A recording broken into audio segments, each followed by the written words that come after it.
Hello, everyone, and welcome back to the Star Wars Stuff Podcast. My name is David, I'm Mary. and this is where we talk all things The Mandalorian and Grogu and Star Wars. Welcome And back. Star Wars stuff. Yes, today... People must be so happy to hear you do the intro instead of me. I don't know about that, but happy Memorial Day. Oh, happy Memorial Day. Happy Mando Monday. Happy Mando Monday. And happy 49th birthday to Star Wars. Happy birthday, Star Wars. Aw. Today is their 49th birthday. Isn't that wild? It is wild. Feels like it should be older, but... Yeah.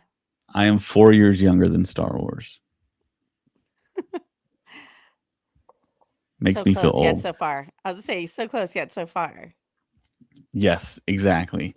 But before, like always, we get started, we want to thank all of our awesome top-tier Patreon supporters out there.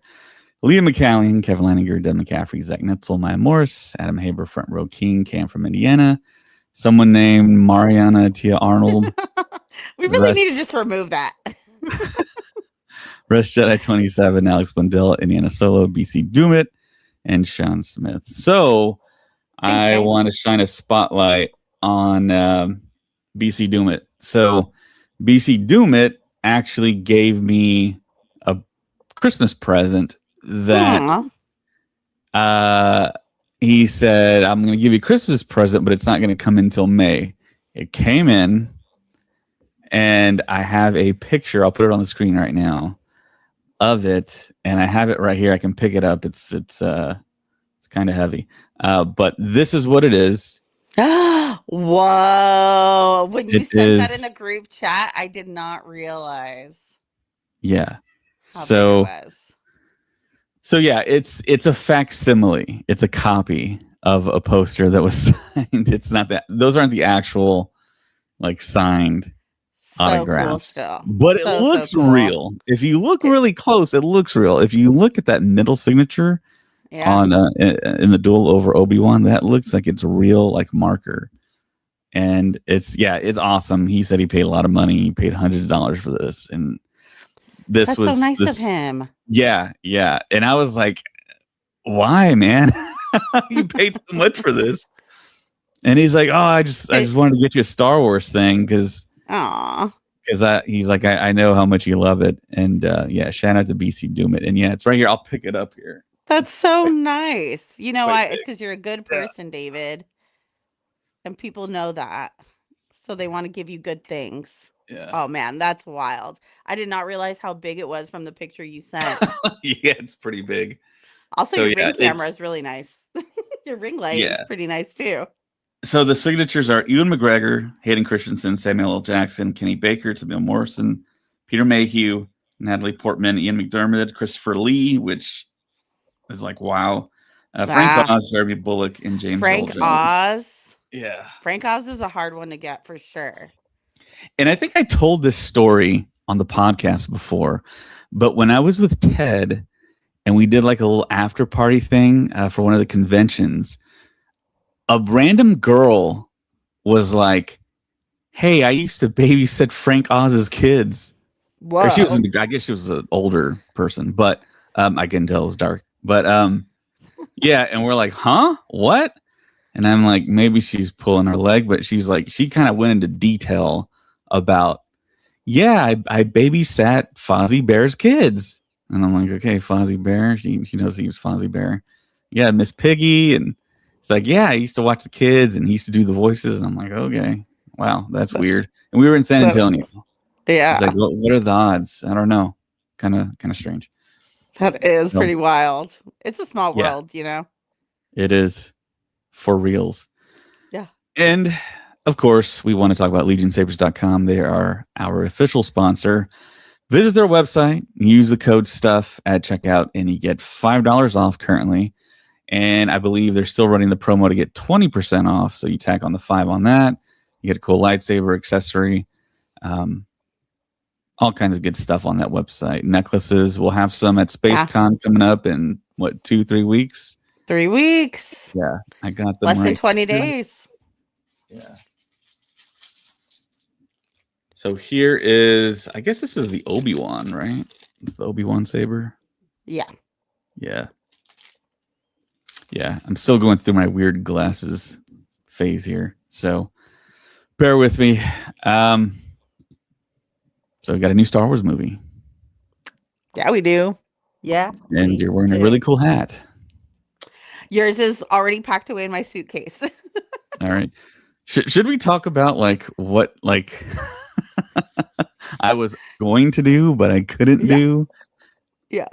All right. So yeah, I was gonna surprise Mary and James and show up to the El Capitan and just shock and blow their minds. I was But still I half waiting for you to do it. I kept turning around while I was in line. I was like, he's about to show up. I can tell. but yeah, I got, as you know, I got kind of sick there. And I was like, I probably shouldn't be flying. And then of course I couldn't really see that well, so I couldn't deliver pizza to make my side Star Wars money for all the trips we do. And then Mary was like, yeah, it's probably better you don't come because all the money you're going to spend coming here is going to be so much, it's going to throw off every other trip that's planned this summer, which is a lot for this Yeah. year. So I think that was a good idea. I stayed, I got vision back, I worked, I made money, and everything is all good. Mary was like, "Hey, I can just pick up all the merch you bought for the El Capitan ticket, which is the hat she's wearing, the Funko Pop. Do you have the Funko Pop? Right here. I'm Nice. so prepared today. Look at this. Wow, we're actually prepared. Look at us. So yeah, she is so nice. She picked that up for me. We had to do a weird like ID Texas ID check. I had to send that to her. She gave the El Capitan employee the ID. She got me the hat and the Funko there. Mm-hmm. She'll be giving it to me in a couple weeks in person because we'll all be at SpaceCon San Antonio. If you're going to Oh SpaceCon my San Antonio, gosh. which is like a mini celebration, pretty much, Ian McDermott, Hayden Christensen, Ivana Sacno, Giancarlo Esposito, Daniel Logan, Jimmy Tom Smits, Hiddleston. Tom Tom Hiddleston. Hiddleston, young Palpatine will be there. Tom Hiddleston. Yeah. Yeah, you'll see us there. We should have a booth again, and it'll be a lot of fun.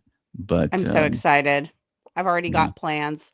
Like, so I not only do I have SpaceCon plans, I have San Antonio plans and stuff. My first time in San Antonio, my first time in Texas. So there's just like so much on my list that I need to do, including Buc-ee's because I promised Zach Buc-ee's, Riverwalk, Yeah. all those things. So anybody who's got suggestions, DM me.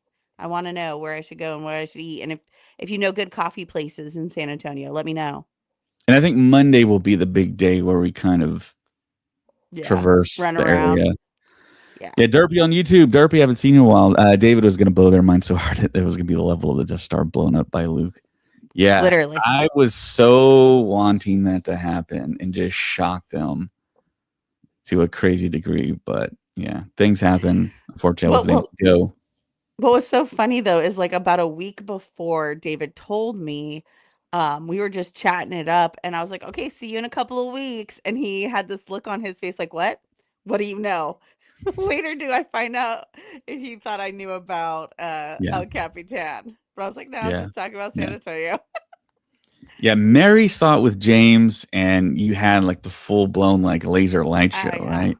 It was amazing. So we got there. So if you've never been to the El Capitan, it is owned by Disney. It's a 100-year-old theater with one movie screen. And it's very much it's a movie theater, but it's designed like a stage theater. So it's got the curtains and everything, and it's got an organ that lifts out of the ground, and then the pipes are on both sides of the building. So, anytime you go to a showing there, it starts with the organ player, and he was just playing John Williams music from E.T. to Star Wars to Indiana Jones to James Bond, and it was really great. And then his performance is done, and then we sat down, and I got really, really lucky. So, a gentleman came up with his friend was dressed up as Mandalorian. He was like, "Hey, my friend and I actually got split tickets. I'm in 105, he's in 109. Do you guys mind scooting down? I'll make it worth your while." And I'm like, "Yeah, no problem, dude." but I'm definitely gonna hold you to that immediately. And he's like, okay, yeah, no problem. And then he pulls out this like binder.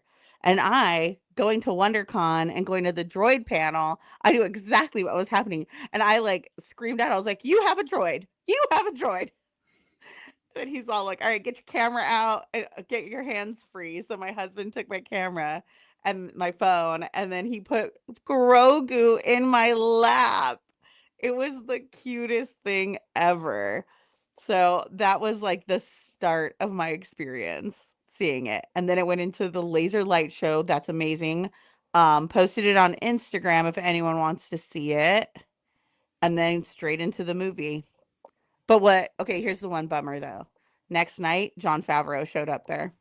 I was like, And "What we were the?" talking about it too. It's like, yeah, for sure, Favreau, Filoni, the cast, maybe Yeah. Pedro, Someone's gonna be Grogu, they're all going there to be there opening night, and they showed up the the second next night. night. They showed Yeah. up the second night. It was a bummer, but, I'm happy for the people who got to, like, to have that experience, but the El Capitan is a really great theater. They had props up everywhere, including one of the Grogus they used for the movie, a statue that you can do photo ops with of, like, Mando and Grogu, yeah, and it's really funny because like, the lobby is, like, 2 feet wide and stuff, and they were Mm. cramming a few hundred people in there to move and groove to get to like, to the actual theater and seats. So that's the only thing I would warn you about going to the El Capitan is be mindful if you want snacks and stuff, prioritize that because the line gets wild and there's no space. So, but I got lucky and I got the very coveted at popcorn bucket with Mando hanging off the side. I was Yes, trying to put the yes, very batteries in coveted. it. I was trying to put the batteries in, so you can put batteries in right here, and then there's a button up top that you press, and it'll like do the noises as if it was like shooting off lasers and stuff. So yeah, So yeah, this is my that's popcorn bucket. and that's the one that's only available at AMC and El Yeah, Capitan apparently. So yeah. I don't have an AMC close to me. The first night, opening night, Thursday, I went to Santikos Palladium. Santikos is a big chain, I guess, in Texas in the South, maybe. But they are the ones that I usually go to if I want to go see it in IMAX. Um, and that's in the San Antonio area. So I bought two spare tickets because, of course, I was planning on going to El Capitan just in case. They do a good job with refunding tickets, so I didn't worry about that. So I ended up doing that at Santikos in Texas. Saw it with Ted. I had a little bit of bad vision, but it was okay. But it was on IMAX. I got to see the IMAX, and I was taking the temperature of the audiences in the lobby and in the crowd, and it really seemed like a lot of families were showing up, which I was really excited for, and a lot of kids, a lot of ages, young and old. People wearing shirts, people dressed up.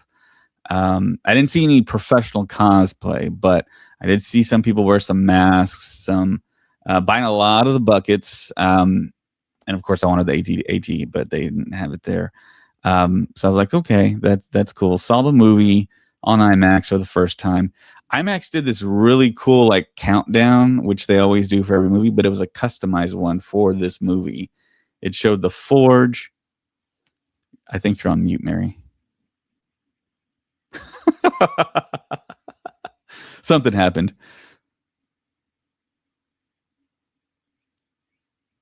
I think you're on mute on StreamYard. I had to like unplug my mic, like went dead for a second. Sorry, guys. Okay. I moved it weird. I was gonna say, yeah, I feel like IMAX is doing that a lot more now. They did it with Fantastic Four too, right? I don't remember. I guess every Pedro movie they do it. So yeah, So that was valid. cool.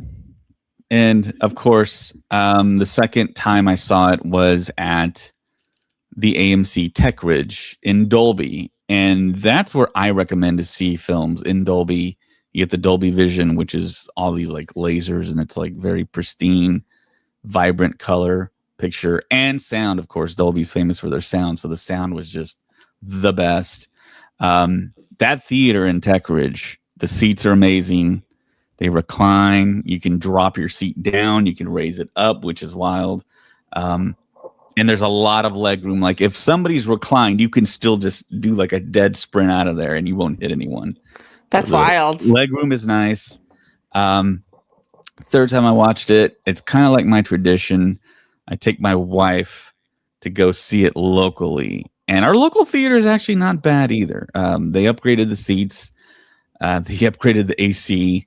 It's always cold in there, and the picture is quite bright as well. This was a very dark movie too, Yeah. so it really suited this film. So if Except for the first scene. The first scene was so bright. There was eh, like, at least in our theater, I was all like, I can barely see stuff because the screen there whoa, was so much white. Yeah. So yeah, again, like it's a 100-year-old theater. It yeah, was great, but they definitely do all the extras because you're not going to get like ultimate sound and an IMAX experience. right. So I've seen the Mandalorian Grogu 3 times now. My That's wife wild. asked me on the third time, "Did you notice anything new or different?" And I really didn't, which was very odd. I kind of reinforced and memorized stuff more that I wanted to talk about on the podcast, but I Mhm. really usually see stuff I didn't see before, but it didn't really Yeah. happen. I don't know. I feel like Maybe this it gets movie better. was so well it's because it was really well laid out. Like, the storyline, the pace is laid out, and they're not cramming a million things into every scene, you know? You get to see the whole scene and everything. You see from his perspective and stuff like that. You get a bigger picture. There's not like, "Oh, let's hide this in here." All the fun little fan service Easter eggs were in your face, you know? Right. How many times It have you was seen it? I've only seen it one time. I'm planning on seeing it again later this week in IMAX 3D because Craig as well has been like really recommending it in IMAX 3D. So for work purposes and stuff, I still have not seen it my second round. I got to make sure the numbers stay up from the weekend, you know. Yeah.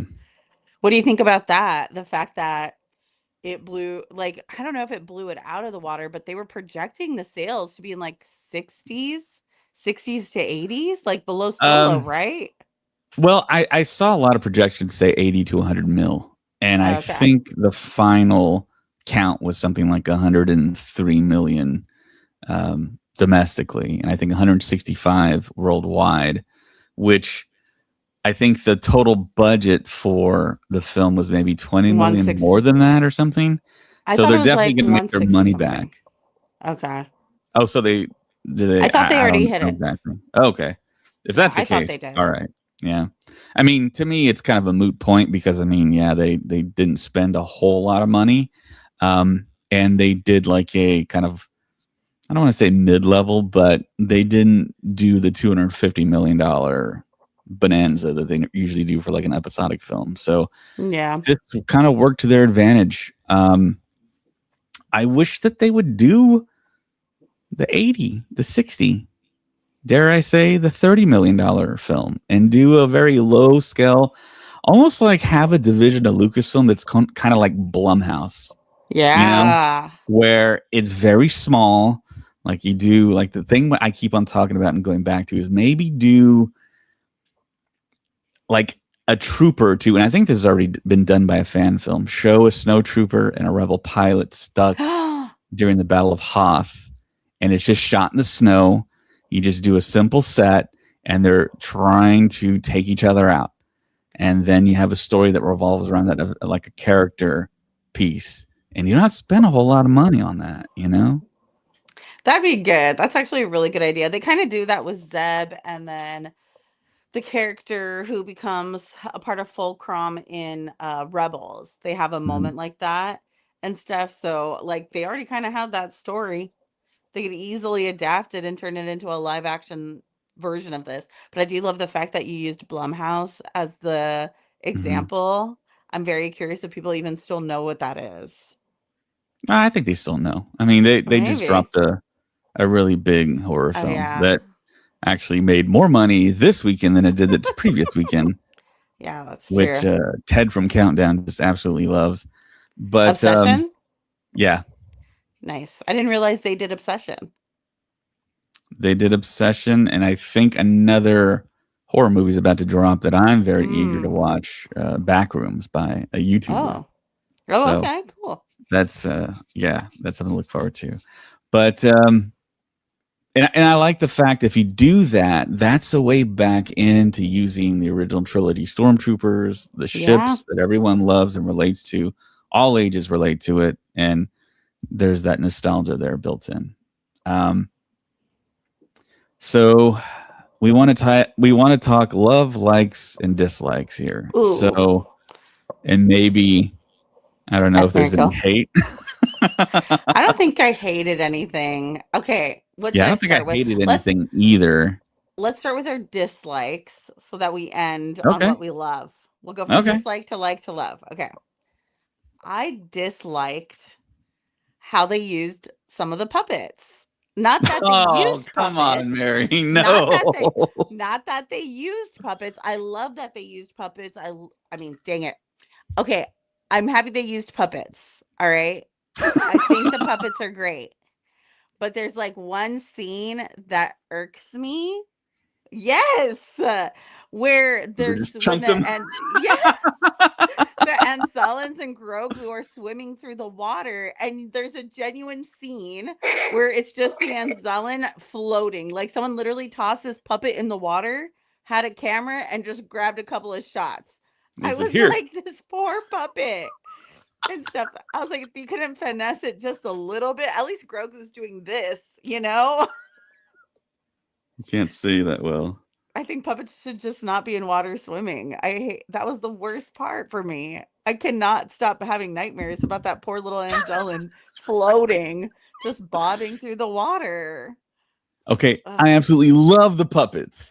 I I love the the puppetry. puppets the puppets are great. I'm against the abuse of the puppets. The floating and the not using them appropriately. I mean, that was like a microsecond. I mean, I did look for I'm that when you said still that to me before my third screen, Did you and I was see like, it? it's not that jarring or bad or anything. I don't know. I don't know. It That's was just me. it was jarring to me. Okay, what was your dislike? I just like they didn't have a crawl. They didn't have the opening crawl because to me, that The puts you in the lives. Star Wars mind frame and it Yeah. gets your brain ready. You're about to watch a Star Wars film. Yeah. And if I do recall correctly, Kathleen Kennedy did say Promised. we made a mistake and we're gonna add the crawl before every film. And this is a Star Wars film and we didn't get the crawl. So Yeah, she what promised and she lied. what the exact explanation is why we didn't get the crawl, I have my assumptions, but I don't know 100% for the accuracy's sake. I don't know why they didn't have a crawl. They did the solo thing where they had Mhm. the the the kind of opening to set up the film, which is essentially a crawl. But and I think I have it right here. Somebody took a Yeah. picture. This isn't my picture. The evil galactic empire has fallen. Ex-imperial warlords remain scattered throughout the galaxy, plotting the empire's return. The fledgling new republic has begun to reunite the galaxy.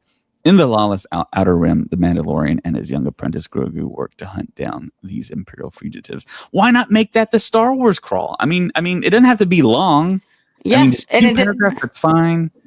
I don't know. I think it would have been great as a crawl. I do think that that person who took that picture had an awful seat though. That was like that was jarring. Yeah. Dude, if you're going to take Mm. pictures in the theater, at least get a good seat to do it. My guy. You get to pick them Yes. now. Yes, that's a major dislike for me. I did not like that. They did, and Zach pointed this out. Shame on me for not remembering, but they didn't even have a long time ago in the galaxy far, far away. Oh yeah. I didn't I think think they they would had it have that before for this. Solo, right? They did, but I didn't think they would do that for this. I thought that it would be like its own crawl kind of Mm, thing. Like an adaptation of it because mm, I agree. I think a long time ago in a galaxy far, far away should be very sacred and precious to sagas. But I don't mind a crawl for everything. I think like if you're gonna say, oh, we're only gonna do a crawl for saga episodes and stuff, mm. then make that the long time ago in a galaxy far, far away. Right? That can be the differentiator. Or is it just not a crawl to you without it? I don't know because I want an explanation on why if they don't include a long time ago but have a crawl, or maybe include a long Mm. time ago and don't have a crawl. I mean, that's just like why not just be consistent? 'Cause I think saga ones are more special. This is like a fun buddy But adventure, so it doesn't deserve it. the argument against that though is everything before video games, comic books, Ah, that's any other so thing has true. a crawl on it, you know? That's so true. So it's kind of like, why did they just stop it? I mean, that puts all the audience in the same headspace. We're gonna watch a Star Wars film. Here we go. Mhm. That's like the Star Wars signature, you know? Do you think it's a Dave thing? Because he's the one who spoke out on it. Or was it John? I saw somebody post something about Dave not wanting it in there, Mm. and I'm just like, huh? That doesn't make any sense. But I don't know if that's accurate. Um, Way back in the day when George Lucas did the crawl, he didn't have the credits at the opening. He got kicked out of the Writers Guild, the Directors Guild, and got crazy fines and made him very angry. So I don't know if that's a factor, or maybe they got some type of like kickback or discount on. I don't know. I mean, I'm just spitballing here, but it's Yeah. just weird. Like that's a Star Wars staple, you know? It's like, why? I don't know. That just bugged me. That just really bugged me. I do love The Mandalorian, though. I do love Mando Grogu. The Mandalorian is my favorite Disney Plus TV show over Andor, over everything. So, Wild. why is That's that a big wild? state because that's a big statement. That's I it. there's It feels like Star Wars to me, you know? it does. It has that fun spaghetti western Yeah. samurai vibe to it. Yeah. I do one thing I really enjoyed, I thought was really great is that Brendan Wayne and Crowder got their names as Yeah, second and that was third really billing. cool. I thought that I was think in season great. one They and deserve two, they it. didn't. No, Yeah.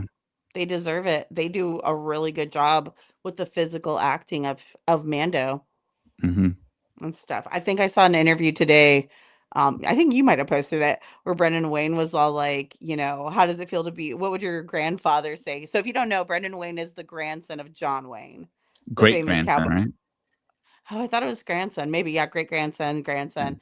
Um, and they're like, "Well, what do you think he would say to know you were in a sci-fi movie?" He'd be like, "Oh, thank goodness that you're bringing some western and cowboy to this and stuff." And someone gave him a really good compliment of like, "Oh yeah, I see it and stuff." And the way you stand, and they did a side-by-side picture of Brennan in the Mando um, costume, and his great grandfather standing next to him in this exact same pose. It was really wonderful. Yeah. Yeah. So Yeah. And Brendan Wayne said, "Yeah, I'm not 6'5" yeah. and however many pounds." He's like, "I'm only six." I'm like, "Only six? That's pretty good." So Pedro Pascal is 6 foot tall too. I had no idea. I don't know. I thought it was like 5'11" or something. Oh, it was 1 inch off, Mary. I mean, come on. But that's what I'm saying. Like I don't think it was six You could foot. make that up with the Mando boots. Exactly. That's why they put lifts in there for him. See, now I So need to know. I'm 5'11" barefoot, and when I put my Tie Pilot boots on, I'm about 6 foot, and the helmet, I'm about 6'5", 6'6". So yeah, people say I'm imposing. Um, He's 5'10". No. Okay. 5'11". I he's my height. Well, how did if I you know? join us this August at Rebels Come Con Oh in yeah. North Texas, you'll get to see Lateef Crowder and Brendan Wayne, and they'll be Yeah. signing and autographing. And I think I might take this. So I went to the AMC showings and I got the cards here. So Ooh. yeah. So it's a Yeah. pack of two. I haven't opened one yet, but the other card is I think the new Razor Crest that was given. So Nice. also, if you're watching us, listening to us, spoilers from here on out.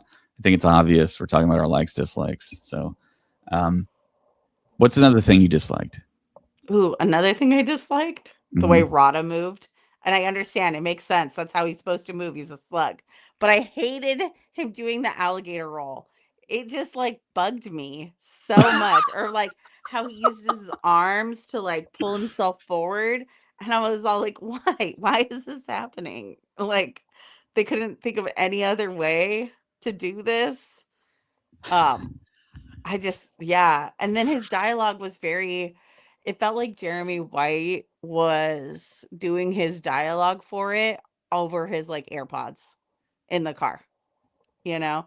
It was all very Okay. simple, same dialogue. "Oh, I'm not my father. My father's Jabba the Hutt. I'm not my father. Can I feed it? I'm not my father. Hang out with this guy, little guy." Like, it was all really basic lines and stuff. But I guess, I mean, if he's a teenager, that's what I would kind of expect from a teenager, so maybe it is on point, and I'm just being picky. Yeah. Travis Mitchell on YouTube says, "How's it going, guys?" He has a dislike Hi. or two negatives. Ooh. He says, "Feeling like multiple episodes and that there are like 3 prologues before the story starts." Oh, that cold open, though? I thought that was a great cold open. And that's what they showed us in Japan. Yeah. Oh, I didn't see it. That was the one panel I didn't go Oh, to. you didn't see it? Yeah, that was the one panel I didn't go to. Oh I my was too busy god. trying to get all my autographs and photo ops. So James and I were like, they're gonna. There's no way they don't show this to the public. They never showed it to the public. It's basically the one shot scene where he's dispatching all the snow troopers Nice. and That was so in cool. the AT-AT. Yeah, yeah, that was a great scene. That was a Yeah. great. Even my wife thought that was really good. So yeah, she's a hard critic. But the Rada stuff he said he disliked, I liked it. I It didn't like worked the way for he me. moved. The way he moved. I liked it. Did it just like creep you out, or you just like? It felt like Uncanny Valley a little bit, like we're like, this just Well, doesn't okay. seem I right. mean, okay, yeah, there's gonna Like be a hut uncanny shouldn't valley move like stuff, that. A but hut should I not mean, move like I that. I don't A know. hut stays stationary and they glide across like a launch pad kind of But this was thing. a They buff don't. hut, remember? That's He had also like an eight un pack or something. that's also off-putting. That is not like I don't get it. Oh, Ugh. I didn't have a You know, problem with it. and what's so sad is I love Jeremy Allen White as an actor and as a person and stuff like that. Like he seems like a really good dude and he's a great actor. And I feel like this is definitely not the last time we will see Rada.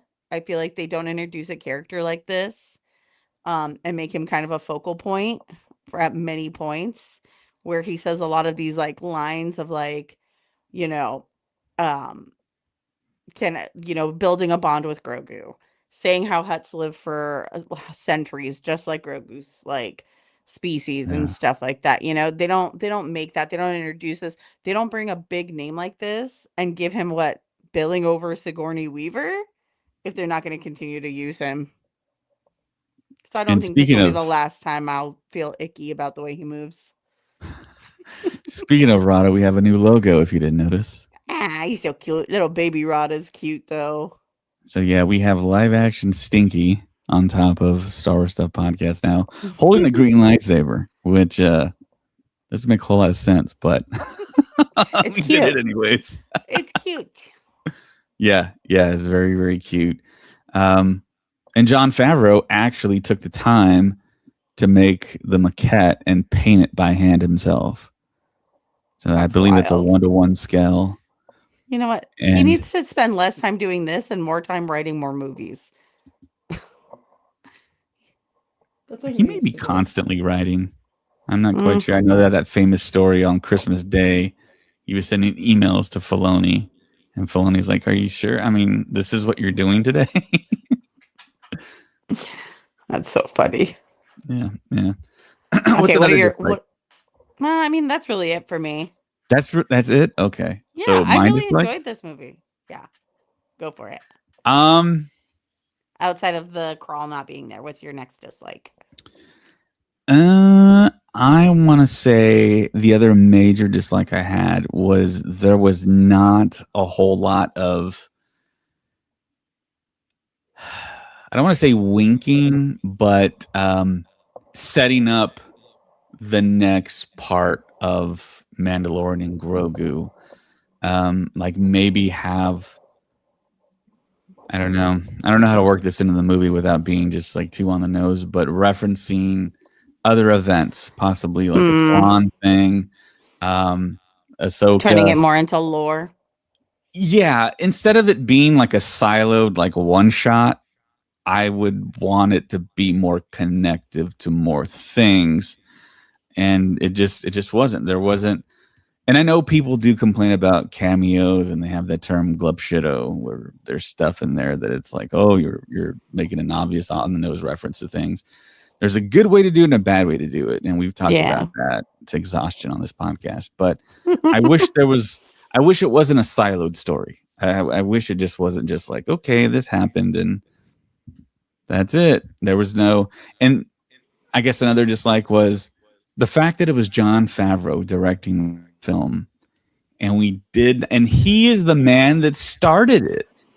No end He is credit the one that scene. started off doing the mid credit and the post credit scenes for Marvel. Why did we not get this for The Mandalorian?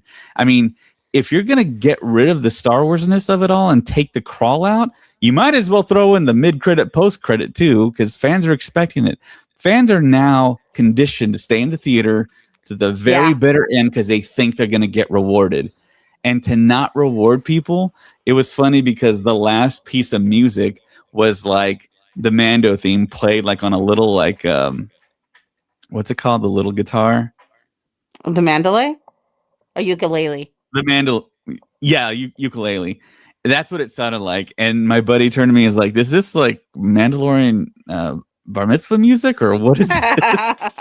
And I was like, maybe Scorsese chose this bit of music. I don't know. Um, but yeah, that was the other cool thing to see Martin Scorsese at the beginning as credited at the beginning. I'm like, is this guy going to have a major role or something? I don't know. But Thought yeah, it he was so didn't. funny. Yeah, You yeah. know what though? Okay, so I saw when I was getting up and leaving, like we did not wait. I was like, there was a couple that we had to pass by when we were leaving, and then she was like, "Don't you want to see the post credit?" I'm like, "This isn't Marvel, hun. Like, it Oh ain't gonna happen. God. They don't do that here." Uh, well, I But mean, I did see like a I really said great video before, though. it's a non-traditional Star Wars film, and there was no crawl. But then it's like, okay, we did get a post credit for season one of The Hmm. Mandalorian, where we got the return of Tamara Morrison as Boba Fett. So they Yeah, did it that's true. there. And then we got the post credit at the end of season two, where it's like the announcement of Book of Boba Fett. They could have said they could have dropped the teaser for Ahsoka. You know what? That's what I was actually really waiting for. So we at my theater, because it was a Disney owned theater, we only got the Moana trailer. That's the only trailer we saw. Not even the I Toy was Story trailer. That's interesting. Oh no, and the Toy Story, you're right. Okay. Moana and Toy Story. I was thinking and hoping we'd get the Ahsoka season 2 like teaser drop there. But I I think that's didn't the happen time in to the do it. beginning, so I didn't yeah, it didn't happen in the beginning, so I didn't think it was gonna happen later. And you're right, we did, but I don't think that was so much Lucasfilm. I think that was Disney marketing using like because you have to keep in mind Mandalorian season 1 was at the start of Disney Plus and their streaming services. So they're Yeah. like, we have to be able to market this to get more people to sign up. How do we do that? We announce things sooner and stuff like that. So that's why I feel like they made that decision for Tamara Morrison and for Book of Boba Fett and stuff like that because it's like, oh, the season's over. Don't cancel because guess what we have coming next, or like, hey, talk to your other Star Wars friends who loved the original trilogy and loved Boba Fett and love the Mandalorian. Like, guess what's happening next? We're going to give you more Mandalorians and Mandalorian lore.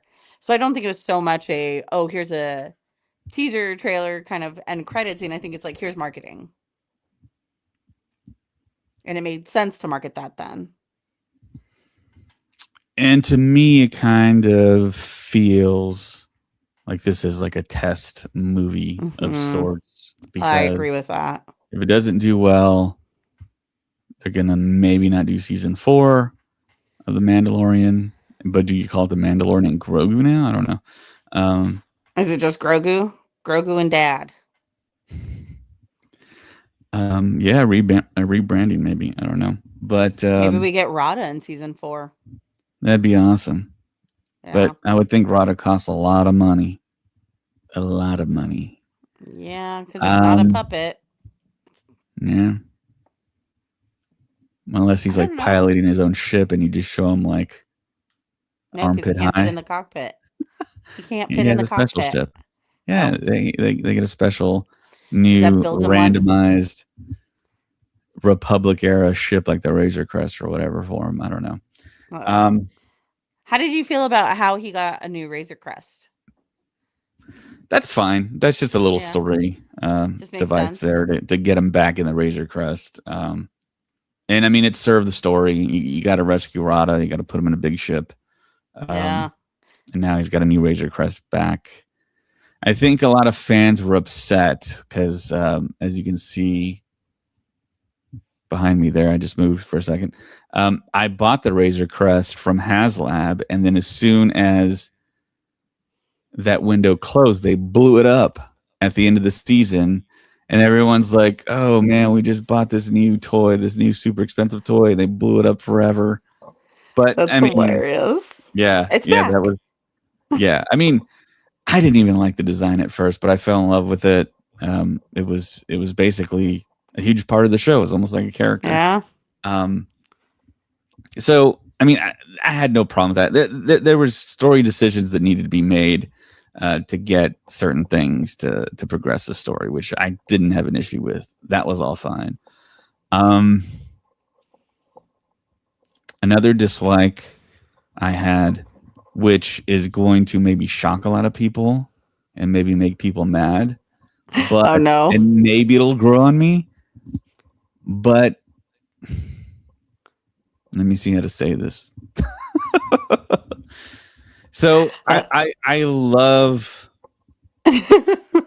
the career and I love the dude. I mean, he's awesome. oh my goodness. I was curious if it was going to be this. I mean, he's been great. He's won Academy Awards, he's won Grammys, but the score to me was just I don't know. When you hear that first synth, it reminded me of me being a kid and making those noises on a keyboard and I was like, "Wait a minute. I could have done this." Travis called it. good, good job, Travis. But Travis then already you knew. look He read the online and room. everyone's like, man, this score is so dope. I love it. Shout out to Ludwig. He's the next time. And I'm like, what did people listen to? You know And what? like I said, let me preface it with it might grow on me. I might buy the record and play it on my old record player. I Because was the about to say, the more you watched it, because you've seen it 3 times, the music didn't like help, didn't change in your mind of like setting that mood and really getting you in that space. Like I okay, loved. I want to say it grew on me, but I don't know. It just felt like it was a very simple It thing was that really he simple. did. It was But I simple, but mean, I when felt you like look it at the worked. right, right. But when you look at the Mando music, that's quite not that complex. What he did Yeah. with the recorder, but it's so iconic now. I think. Yeah, I feel like so I really enjoyed the music because it felt appropriate for every set and stuff. Like when you go into the city and you get this kind of like electronic Tokyo vibes and stuff, with the food stalls and the fighting arena and everything, and that electronic like just sounded so good. And I think that one is probably by far the most popular. But even Rada's is like a mix of that and a little bit of like something else. There's I would highly recommend. So I have the soundtrack on my Spotify playlist and I will shuffle through it. And the city one, I can never pronounce it, so I'm not gonna even try. But the Rada theme is also really great. So Yeah, I recommend. I think it'll grow on you. And you're right, it is really simple, but for me it works. yeah. You're on an island, sir. You're on an island with this one. Well, a couple people agreed with me that watched it with me, so it's not too bad. But I do see a lot of posts saying the music was great and bravo, he's gonna win another Grammy or whatever. And I'm like, okay, all right, maybe I'm just too old now. I don't know. Um, Another dislike that I had, um, I might have to think a little hard. The crawl, no crawl, no real connective tissue. The fact that it was a silo, the music to me wasn't. And it's kind of a catch-22 because this is the Mandalorian. It has its own specific music, but then again, it's a Star Wars movie. They didn't even play the Force theme when Grogu used the Mm. Force ball either. Yeah, they Which, gave him a new one, his own. yeah, that's something I didn't like either. Just the connectivity back. Um, you're making me think about all the things I like too. By doing this, by talking about all my dislikes. Um, You're struggling to find a dislike. I think those are all the major ones that I Yeah. had. Yeah, other than those, it was probably maybe like nitpicks. The movie is a little dark, which is a little nitpick. I mean, that's becoming As so far as common lighting now. goes, yeah, Yeah, that's becoming so common now. Like even when I'm at home and stuff, I have to like close every single blind and I have to turn off every single light and I can't watch anything before 6 p.m. and stuff like that because everything is so dark now. yeah. So, okay, I thought of one other small but dumb dislike that I had. I wish they had titled it The Adventure of the Mandalorian and Grogu. And stuff. I feel like that would have curbed a lot of people's expectations of like what they're walking into. And then because I mean, like, look at Starfighter as an example. We all know it's a one-off. We're hoping for some kind of connectivity and lore, but they have made it very clear to us like this is a standalone movie. It's not going to be episodic, everything. And I feel like everyone's kind of accepted that. I think that's the missing piece of setting expectations for this movie and why it got so much hate before it came out. Yeah. And I think people were confused too. They didn't know if this was season 4 turned into a movie or what. Allegedly, it's not. This is its own standalone thing. Season 4 is already written. They're just waiting on if it's going to be green lit. Favreau's already written it. It's done. We're just waiting. That's the other like dislike I have. That's not really movie related, but or Gosh, story 4 related. years in between everything. Yeah, 4 years and between this, 7 years between that. Ahsoka's another 4 years. I mean, well, it's not. It's yeah, been 4 years by the time it comes out, but still, it's so long. yeah. I'm getting old. Um, and I don't like the fact that it really feels like they were like, we need to get something out but safe, and this was probably the safest thing they could do. Yeah. That's the other I mean, it's thing that, so family friendly. yeah. Well, I mean, and the confusing thing is, why wasn't this dropped back in like even 2 years ago? You know, and I think the major Before. reason was because the inflated budget of Andor. It was like the cost of two films or Yeah, whatever, and then the pretty strike, much. and then the pandemic, and pushed everything back. I get all that, but I really wish they prioritized them doing a movie. They have Jon Favreau at the helm, and he's like he makes a lot of makes a lot of money doing these movies. I mean, he's made some great films, and they Yeah. had him right. It wasn't that like they had like some director that didn't have experience. Yeah. That Especially didn't like make it sense. being a standalone. It could have came out anytime.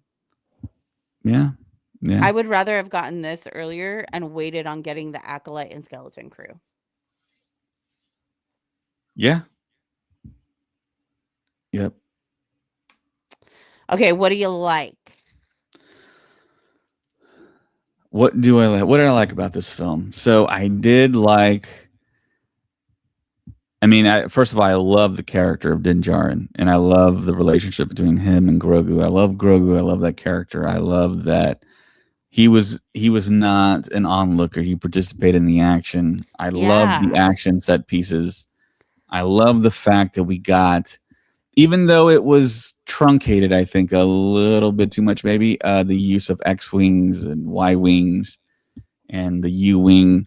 Um, I love the fact that we got Zeb in there, even though you could have stuck anyone in probably in that role. But putting Zeb in there is really cool in live action. Yeah. Cool factor. Um, I love. I mean, I don't know if I love the story per se, but I really did like it. And unlike you, I loved everything about Rada. I I love the speech. I love the look. I love. And here's the funny thing about Rada with me. So I know somebody in real life that talks just like him. The same cadence. I guess you heard me Oh on like my the same gosh. cadence, the same kind of like wholesome good guy. I'm a really good guy, and I'm trying to help everyone, and I'm trying to do the best I can, and that type of person. And he's a family member, and I turn to my wife and I'm like, that is him on screen. Talks just like him. And he is a very good guy. He looks out for people. He's a very big guy too. I mean, he's got muscle mass, just like Rada, and he could stomp out people if he wanted to, but he's a very gentle giant. And I so relate. I'm like, that's the guy. I know this person. So yeah, That's that's just so a personal thing funny. for me. But and my wife's like, no, she's just shaking her head. I'm like, that is him. That is totally him. That's Um, so funny.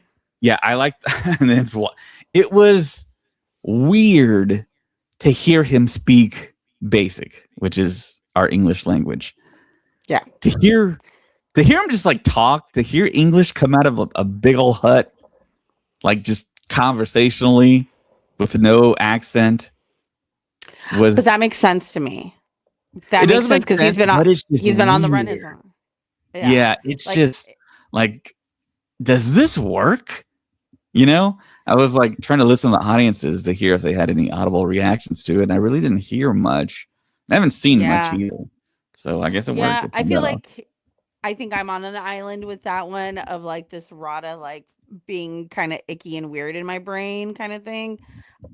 But for sure, like it would be weird to me if he wasn't speaking really clear basic because he says it. I've been on the run since I was super tiny because my family wants to kill me after my dad died because I'm the heir and Right. stuff. And then people who are not in his family want to kill him because he's Jabba's son, you know? Hmm. So it makes sense to me that he would speak really clear basic. Like if he Yeah. didn't, then I'd be like, this doesn't click, you know, for storyline purposes. Yeah, Son of a Wookiee on YouTube says, love seeing Zeb, Embo, Rada, and now Hutta in live action. Embo was a My standout character. favorite. Oh my god, that was one of my favorite characters. And he never said Works a so word. well. Him and his dog. Works What is that so well creature in live called? action. What is that creature called officially? His dog. I I know it has think a name. so. Okay, so I said at the beginning I didn't notice anything on the third viewing, but I think I noticed him saying the name of the Yeah. dog, When he and I calls him don't away think from it's his the fish. old. It's not his old hound from Clone Wars, which was named Marok. I think No. that yeah, that dog is gone, or and he has a new hound which looks kind of like Marok, but I I think you think it do started with hear like an Embo O. say it. Yeah. I do. I Um, really enjoyed Embo in this. The way he stood, the way he moved, yes. his mannerisms, all those things. Yeah, yeah, he was tough. I mean, it felt like he had that a similar kind of vibe and air that Boba Fett had in The Empire Strikes Back, of just like, Mm-hmm. okay, that's a cool bounty hunter. He's in there a little bit more than Boba Fett was back in the day, but yeah, a little bit more to do. But still, he has kind of like that appeal. In the Clone Wars, I didn't really like him. I didn't like his design, and George Lucas actually designed him. He Yeah, I had was gonna early say, I feel like designs it's for still him. pretty true to his design. I Yeah, didn't but feel in like there live was a lot enough action, it the worked. translation is even better. I think he Yeah. looks better in live action to me, and the way he used his hat Yeah. I love that that was cool. it was very like Captain America with his shield. And then I love when he puts it back on and he just does the like swoop Yeah, he was across. aura farming, like the kids say. Yeah, yeah, that's it. Yeah, he was probably one of the biggest standouts to me that I really enjoyed in this. Even at the Yeah, very end when the twins are like, "Save us, bounty hunter," and he looks back, he's like, "Nah," and they just like walks off, yeah, kind of yeah. thing. Like I thought that was really great. Yeah, he was definitely a standout to me. Live action Now Hutta. I thought that worked. That was spot on. That's what I kind of Yeah. expected Now Hutta to look like. Um, and I think maybe they changed a little bit from the marketing materials because the marketing stuff, it looked like Jabba's palace. But Mm, if you're like super deep Star Wars nerds like us, you know that Jabba's palace was the um, place where the Bomar monks lived, and they are the mhm. ones that maybe designed it, or Jabba took it over later on. So it Yeah, shouldn't I'm trying really to be remember. a Hatise design, really, but it was more built into like vegetation Yeah, and the bog and the swamp. woodwork and when they crashed down or when something fell through the ceiling, it looked like there was fungus attached to it too. And I like that Mhm. little touch. Yeah. I like the fact that they had the droid Gatra and we got the prequel droids. There was a lot of prequel Yep. feel in there I mixed in. loved that. I love that they had them repurposed and reused and stuff. I thought it was really great. All those like little nods. I think that was probably one of my favorite. It's like I wouldn't call them like Easter eggs or anything. I would call them nods. Like the fact that they had the droids on there from like the prequels. The fact that the Yeah. arena is the game, the chessboard, and they do the exact same move and noises that you see and stuff. That to me was a great nod. That was fantastic too. I almost wish they held on to that. We never knew about Yeah. it. Because Yeah. even they mentioned, I mean, then you hear him say, "You're doing a Dajaric match," and I think at that moment that would have given like the indication The that we're deep going to see fans. the live action chess pieces. And Mm. yeah, we got to see the Savrip pull up that one creature over his head And like smack R2 them did to down. Chewie back in A New Hope and slams Yeah. him down. Also, did you notice when one of the creatures like wrapped their tentacle around Rada, his tongue kind of came out like Jabba's does Yeah. when Leia slayed him? Yeah, that was a nice nod. Yeah, just seeing those creatures in real life Mhm. was super cool. This was a Um, very creature heavy movie, which was really fun. I yeah, feel like I got to see so many new creatures and aliens and stuff. Even Martin Scorsese's character. I don't think we've seen that creature before, right? we have Where? in Solo. Oh, I don't remember much from Solo. He dies really quick, and he's voiced by John Uh, Favreau. uh, did you do a So thumbs up? That was so weird. no, Did you you say did. thumbs up? I know I didn't. That My hands are ghost back behind you here. did. No, it must be one of the posters. That was weird. No, that was a ghost. Oh no.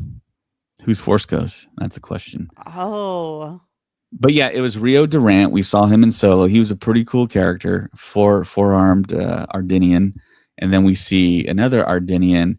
And somebody was trying to say his name was Hugo Durant to nod to Scorsese's Hugo film that he did, his family film that he did. that's But so funny.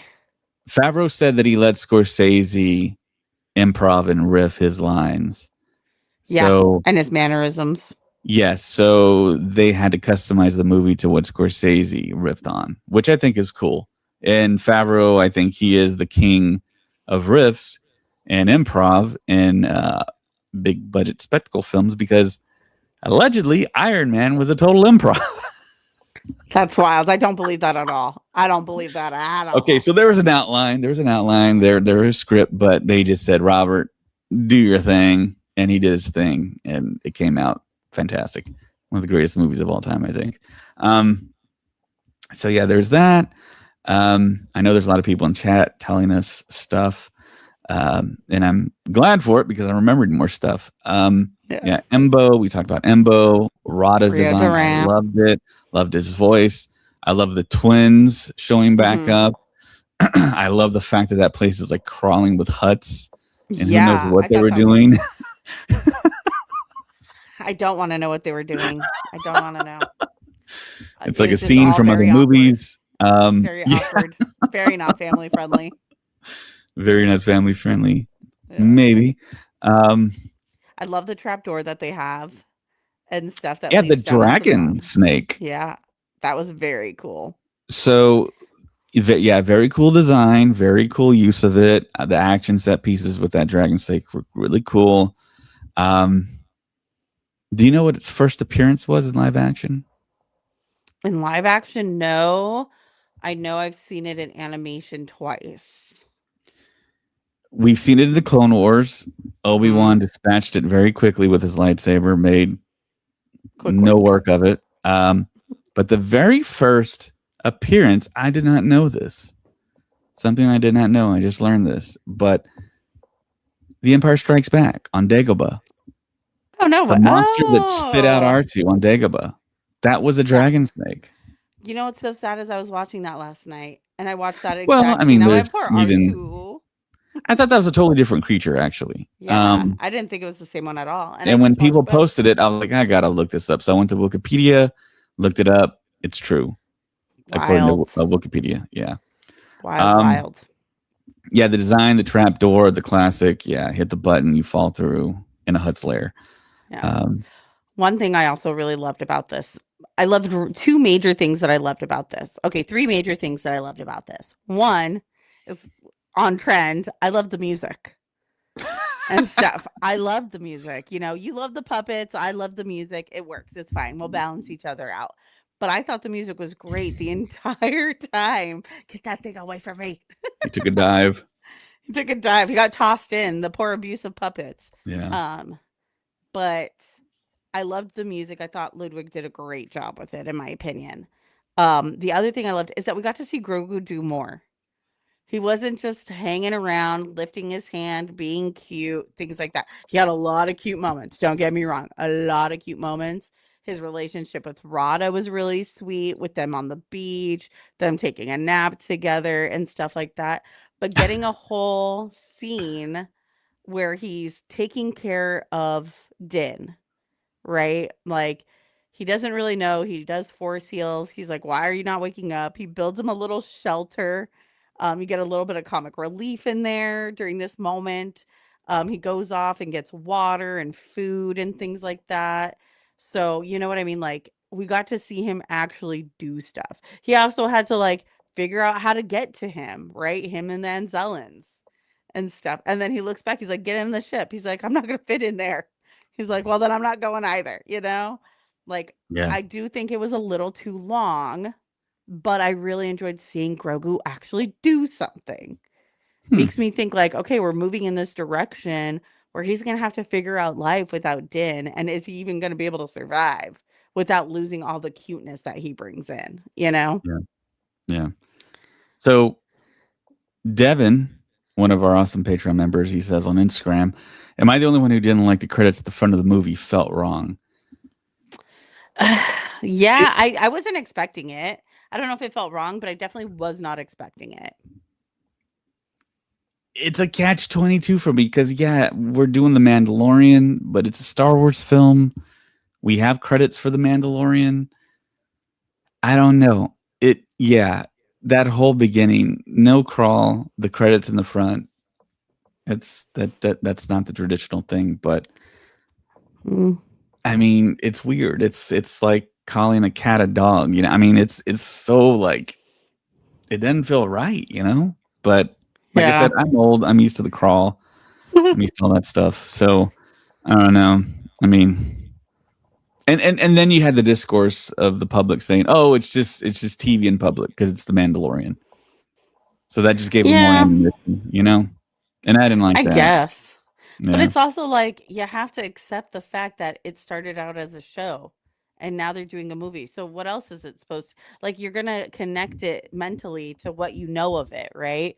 So no matter what, even if this was totally different, if they had a crawl, people were still going to make that comment about like, you know, it's just the episode, like multiple episodes put together because that the reality is when we watch episodes and you binge watch it, you're pretty much watching a movie.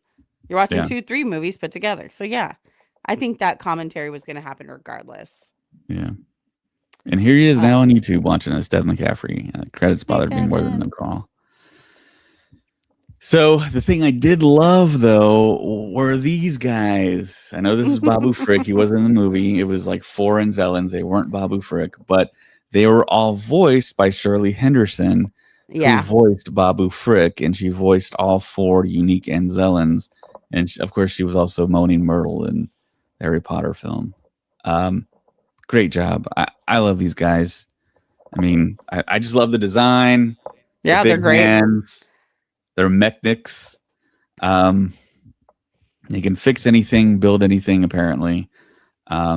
Their interaction with Grogu, horrible baby. That's a bad baby. And but then still they allowed him to like hang out with them while they were working on the Razor Crest. It They almost felt were like they were teaching him.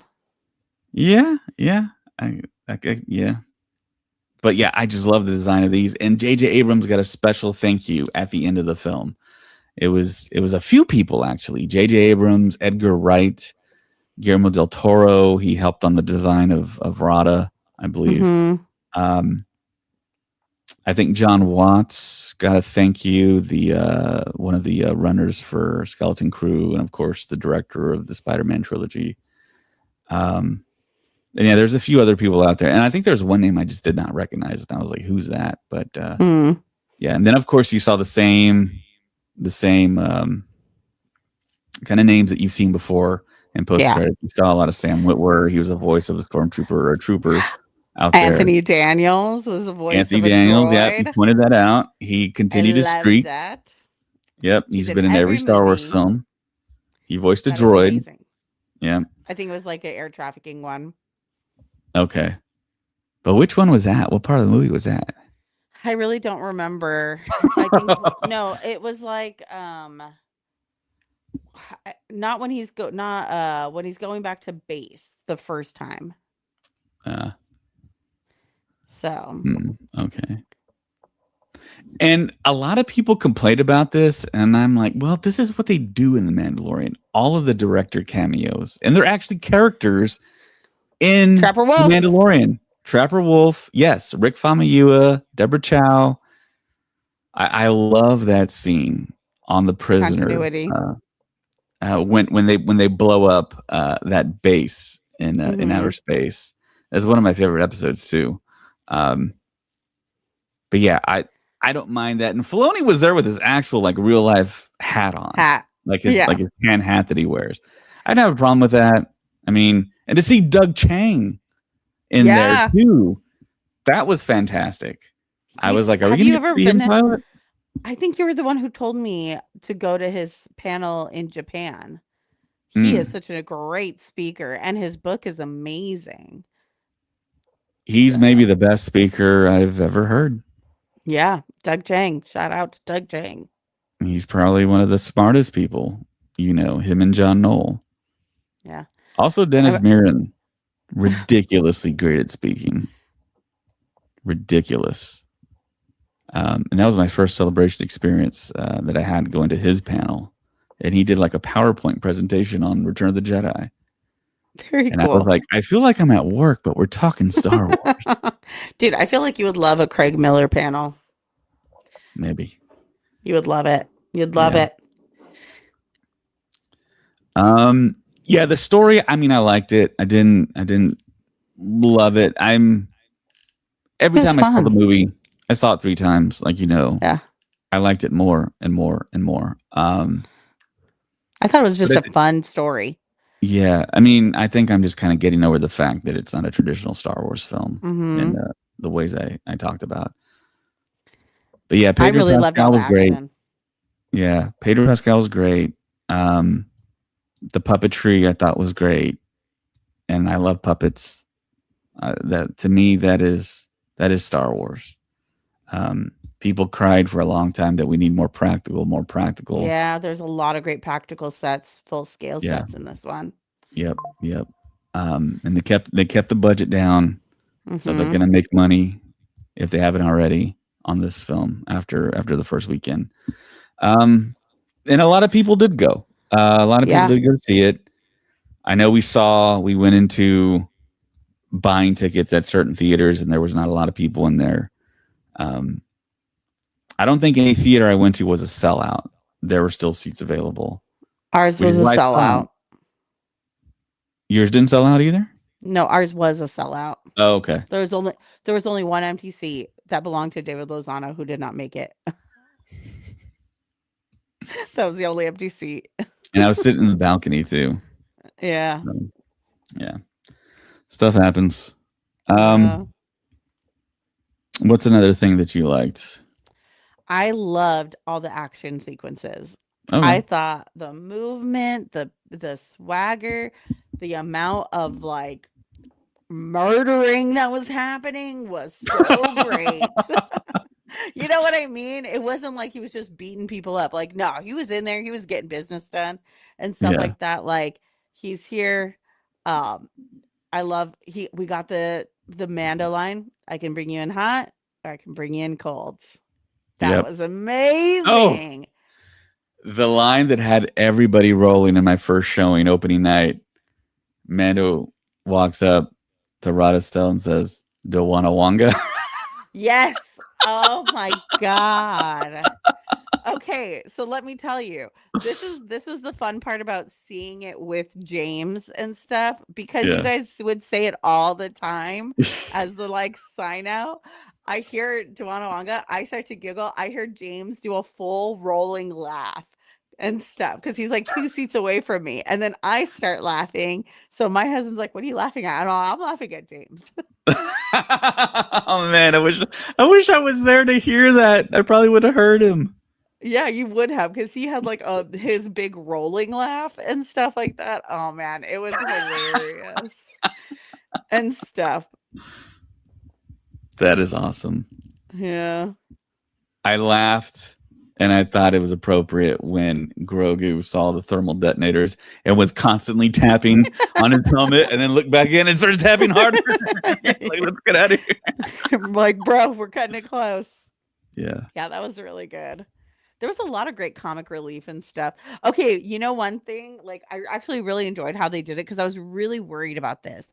That character, the swamp character that gives him Yeah, the the catfish man. antidote. Yes, and The stuff. gator catfish man, yeah. I was gonna say, do we have a name for that character? And We I do. thought It we sounds did. like I don't remember it, but it looks like it's spelled like gator or something. So Okay. yeah. Um, so I'm actually happy the way they used him. I was really worried. I was like, "Oh no, we're gonna go into this whole thing now, and it's gonna be stuff." No, I thought the way they used him was great and stuff. Like Right. he saw baby Grogu, and he was like, "Okay, this little kid's trying to eat when my fish is gone and stuff." He helps him hide. He gives him the antidote and everything, and it seems like he's living on Nalhutta, like totally chill, so he has like some kind of respect from the huts Yeah. and like from the Yeah. droids and everything because no one came to bother him except for Embo. And even Embo was very respectful to him. Like he could have used force and aggression, but even when his like hound started wandering off, and he was like, "Stay away from my fish," Embo called it back, you know? Like there was no sign of like aggression or anything on that. Yeah. What's his backstory? That'd be cool if we got a little bit of backstory there. Yeah, of Um, that. maybe like a one shot comic or something. But I like the sound of his voice too. Yeah. Um, It's that one actor. He does a bunch of like voice acting and stuff like that, and his face is very recognizable. Dude, oh, that one it's gonna guy. bother me. That one Yeah. guy with the face Yeah. and the voice. So I also love the fact that it was a big callback from Jabba's palace. Yeah, we knew about Hmm. this from the second trailer, I believe. Amanaman. I love it when they said release the Amani, and it was a bunch of those alien creatures that just swam and rolled and were like vicious. They weren't Gatori, yeah, son of a Wookiee. Yeah, I knew there was a gator in the name. The name of that creature that we're talking about, the catfish guy, Gatori. At first to me, he sounded like Samuel L. Tori. Jackson, then like Billy D, but it wasn't either. Yeah, Here it is. I really did like that character. And I love the Amani. I have a new respect for him. I didn't think that design either was that great, but to see him in live action, see him like intense and fierce, I thought that was really cool that they had like their own like little army and they could swim and fight. Oh man, where is it?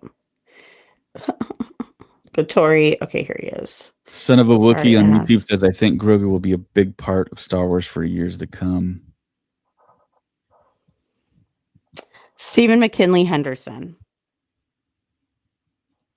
What's he look like?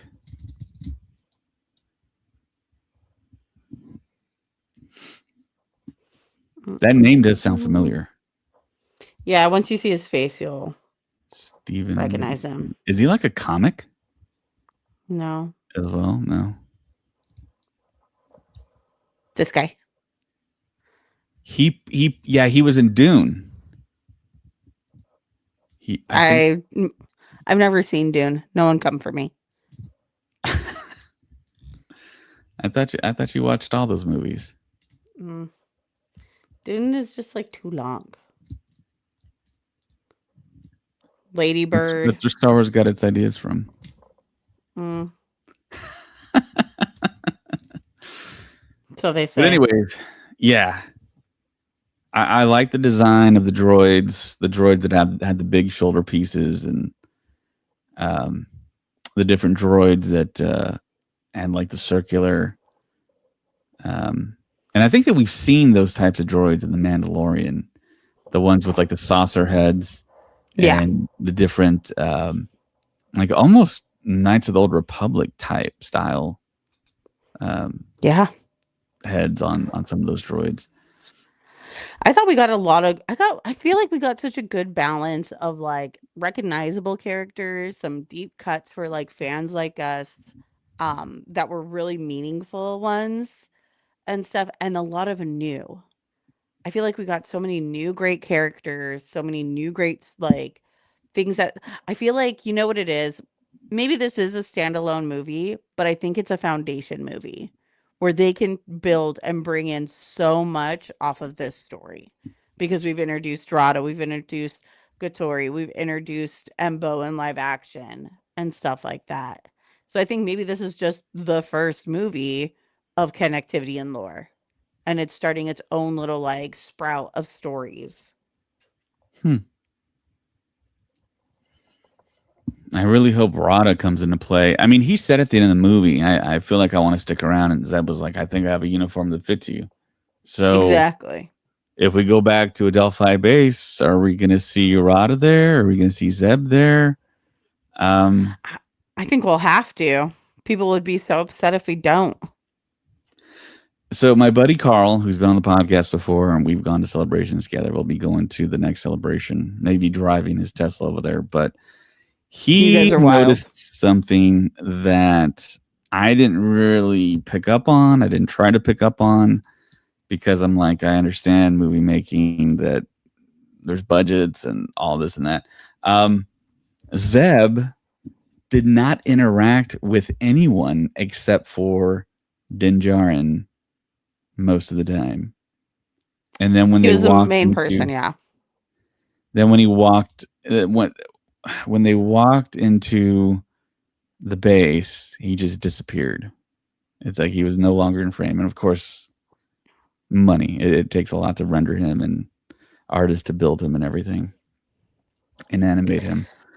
Also, he was like, Zeb never reflected off of Mando's armor either. And I was like, that's also interesting. But I mean, that costs a lot of money, you know? Um, They're missing those little details. Also, there was a shot of Zeb we saw a long time ago where he's in the cockpit of an X-wing. We never saw him in the cockpit of any X-wing in this film. Nope. So Well, was I there like okay. a story change or? Maybe it was just a scene cut and stuff like that where maybe he goes in at some point like instead of the Anzellans kind of thing. So I expected him to be in the X-wing when they were coming into Nalhutta to like save them. That's what Uh-huh. I expected. Um, but it didn't happen, obviously. Like, I don't know. It makes sense. Like, maybe they just changed that piece of it. They're like, no, we need to put them in a bigger ship for the story. Like, how else are they going to get out of here? They have a hut. Someone has to be in this bigger ship, right? So maybe like the story didn't change, but they had to make that pivot when they Hmm. realized it. Yeah, could be. Because he didn't come in on the Razor Crest, did he? They put him in that net and he hung from the ceiling. And No, Mando no, was no. like, When Zeb went in to save them from in Nalhutta, what ship did they not come the back to the U-wing, base in at the end? the U-wing. Oh. But yeah, something that I really, really love, I'll always love to the day I die probably, are the X-Wings. X-Wings in action, X-Wings in motion, X-Wings in flight, X-Wings in battles, firing the the the the proton torpedoes. I mean, the sound effect. I love it so much. Where is our Rogue Squadron movie? Where is it? Are we gonna get a lot of X-Wings in Starfighter? I mean, what? I And those were the classic X-Wings too, which I love. Yeah, I hope so. I mean, Starfighter makes sense. Is Rogue Squadron still happening? They say it's shelved, but if you look right there, I have a giant X-wing behind my sideshow Grogu puppet, and I just bought that Nice. same X-wing, but it was broken for a Oh, dollar. Or my wife did. She bought it broken for a dollar. I'm planning to stick it somewhere where it's like battle damage. Um, but that's yeah, so I love funny. X-wings. That was my first Star Wars toy, and I got it from Oh, Japan, straight from Japan. that's very So, cool. yeah, I love them so Well, much. yeah, I guess that's all my dislikes and likes and loves. I'm definitely going to see it again. I'm really excited for it. So one thing that I was like worried about, it was not going to be a rewatchable movie. Oh, this is totally a rewatchable movie. I'm gonna go see it in the theater again. I can't wait for it to come on streaming. I feel like this is gonna definitely would become a part of my cycle of comfort movies that just like play in my house while I'm just hanging around. Mm. Yeah, I mean, I didn't mind it. I wish there was, like I said, the crawl and all that stuff, but and then the connective tissue would have been nice. Um, but I'm a patient fan. The older I get, the faster time goes. So I'm not worried about it. Celebration will be here before we know it. Before we know it. Yeah, and we still got probably a few space cons, Rebel Scum cons. So, I mean, I might see it a fourth time. I actually do have free passes. I delivered some pizza to that theater in my hometown, and they're like, "You want passes as your tip?" And I'm like, "Sure." And then they gave Yes, me sir. money too. So I was Oh, like, that's they were nice. just wondering what I was going to say, I guess. And I delivered pizza to them.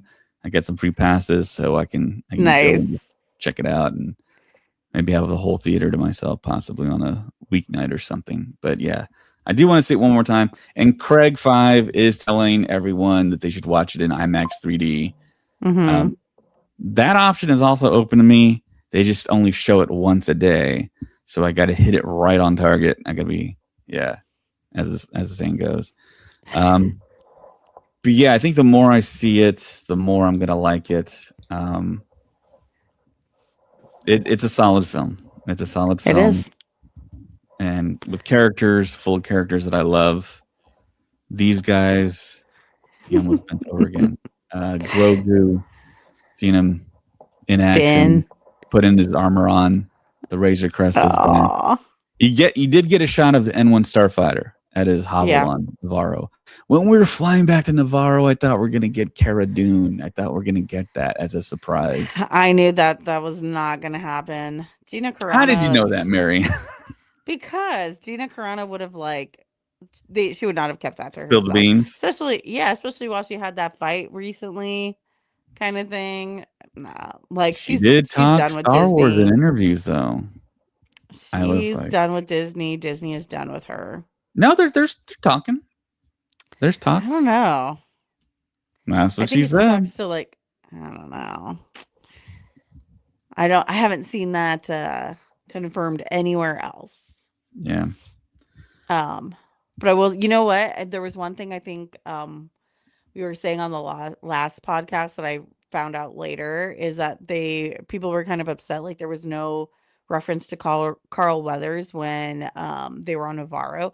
There is a reference to him. The stall is called Weathers Apollo in I think it was like in Huttese or something. No, in a different Arabesh and language. Shikari. Yeah, in Yeah. Arbush and Yeah. stuff We that saw that in one of the translates to Weathers trailers a Apollo. long time ago, it feels like now. Mhm. But they I were want kind to of hoping be there'd able be to like some kind of read. statue on Navarro. Yeah, yeah, he does have a statue. I'm not sure. Uh, trying to think back. I'm not sure if that already appeared in something. No or we clue. just know because we're us. I don't know. Um, There's just so much information in my brain. None of it isn't organized anymore. It's not organized anymore. It's just crammed in. yeah. Also, I think we want to, if you're still watching us, you're a real Star Wars fan. And I want to reward you. So if you're on Patreon, I'm willing to send you out a pack of the Star Wars Unlimited cards. Ooh. And also, if you're listening or watching us on YouTube, comment on YouTube that you want the cards. And then just send me an email with where to send the cards, and I'll send you a pack of cards. So there's 2 cards I'm giving out. One to our Patreon members. The first person that asks for it, they'll get them. And that's the Patreon giveaway. And then for YouTube, if you comment, I want the cards and like our video, I'll send them to you too. And just send the email to Star Wars Stuff Podcast at gmail.com, and I'll send those out. So I have a few extra. So That's so just let nice me of you. know. Well, That's I so mean, nice. yeah, I want to People start don't trying need to to give know. away more stuff, and I do have a few of them. So luckily, so yeah, just let me know and or let us know, and we'll do that. 'Cause I know a Yeah. few of our Patreon subscribers are watching. So, and if you don't want them, that's fine. Or if you already got some, I mean, it's just a pack of 2 cards, Star Wars Unlimited. It's the game that just got released not too long ago. Fun. So That's yeah. fun. So anything else? Anything that we Hmm. missed? Movie wise, no, I think we kind of hit everything that we wanted to talk about that we liked, disliked, Sigourney Weaver's feelings. performance was good. I thought it was solid. Yeah, Yeah. she's all right. I mean, there's something in my millennial heart which is like comforted by her being in it and stuff, like growing up watching all of the movies she was in, all the sci-fi and everything. Like she belongs in it. She's for me, her and Katie Sackhoff belong in every sci-fi franchise. Like I just need to see their faces in every kind of like Bo-Katan wasn't in this space. film. That was the one that kind of surprised me. I kind of thought she would be. Like she would the one that be show up in some form, even if it was just a phone call. Yeah. Like if he called Bo to be the one to go help him save Din from the Huts, Or you maybe a know. thing like, well, trying to remember how we last left Bo. She was on Mandalore. Right. They She'd found out probably that be it wasn't busy. toxic to live there, Right, and right. she was trying to rebuild Mandalore. Yeah, I'm trying to find a way to get her involved. I was like maybe thinking maybe she was on the same bounty or something, or maybe she was a prisoner that she was trying to do a bounty for the twins, and they rescued her and Rada, and then they got assistance from her. I don't know. Maybe. Maybe she was out recruiting more Mandalorians to come back to Mandalore. Yeah. That would have been cool. Yep. Star Wars in But the theater. when I talked to Katie, she was very like vault locked, not saying a word.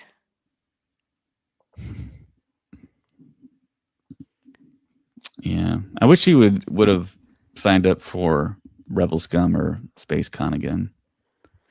Yeah, I'm kind of surprised she's even doing. I think she's like doing these things. Maybe she is.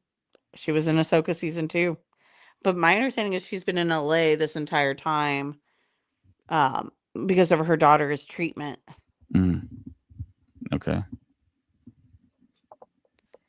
But I All mean right. that makes it even crazier to me because this entire movie was shot here in LA. Yeah. Yeah. So she could have easily have done it. And I do have some pictures here. So I think everybody saw the influencer videos where the influencers were like surprised by Pedro Pascal in his suit. So Pedro Pascal, Sigourney Weaver were at Disneyland, and there's a shot of them. Sigourney's terrified. Pedro is having the time of his life on Hyperspace Mountain. I love that they changed it to that. Yeah, they Is it do a it for all the permanent month of May. change? No, it's just for the month of May. Okay. So previous years they would do it for the season of the Force, which would Okay. go from like May through June and stuff. It's now they didn't do season of the Force this year. So they're just doing it for the month of May. Interesting. And here's some of the standees. This is at Santikos Palladium. And I think they ripped some of it off on the only part. I don't know. It's odd. Also, this cool, like, kind of matte. It says this is the way to IMAX. I thought that was a nice touch. That is pretty cool. Here's the picture you took of the Chinese theater. 49 years ago today. That's where Star Wars premiered. Yep. Here's and a new today poster. They have a Star Wars banner up. Yeah. Here's a new poster that's very Empire Strikes Back-esque. Oh, and yeah. I don't know if he's watching right now, but I'm going to show a picture of one of the people I went with. There's Chris. He's doing a podcast. Hey, Chris. He got his bucket there, and then took a picture of the standee in the lobby. This was at AMC as well. And I was able to buy the last popcorn bucket at my local theater that had Grogu on it. So yeah. I'm on it. So James is currently watching it again right now. I asked him to like try to get me the Grogu bucket that looks that he's in the basket. Yeah. I saw a really great video online. This one right here. Yeah, I saw a really great video online. Someone turned it into a planted pot planter. And I was like, I want to do that. That would be adorable. I've also seen some pretty great videos online of people like watching the post-credit scenes and like recording. See who I need to find on LinkedIn. Who I need to connect with on LinkedIn. I was like, that is so funny. I'm trying to get the other thing here without ripping my headphones out. Don't do it. Strange stuff. Okay, I got it. I also bought the nice Mando popcorn bucket here. I think you open it. That is so shiny. Yeah, I didn't get any popcorn in it, but that's how it opens up. Oh, that's really nice. Yeah. Ted was like, I want to just get one because it's going to look good behind me.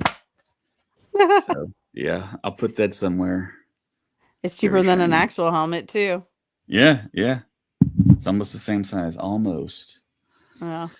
So, yeah, that I think that just about covers it. Yeah. So many events coming up. SpaceCon, the Lucas Museum, Rebel Scum Con. Here's a great question.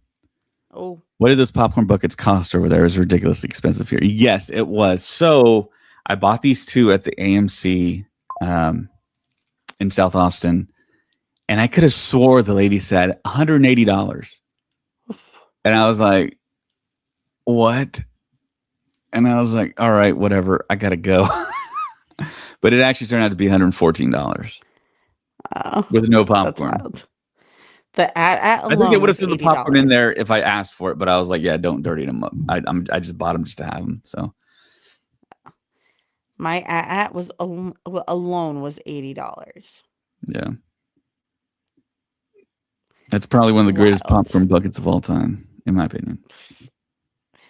I've got some pretty good ones. I've got some pretty wild popcorn buckets. Oh, you want to see this? This popcorn bucket was from the last Star Wars movie. Wow. Yeah. Wow. So Anna on Facebook says I'm seeing it again tomorrow. Anna actually had a pretty cool interaction with Billy Lord. And oh, cool. She had a really cool report to give on her Facebook.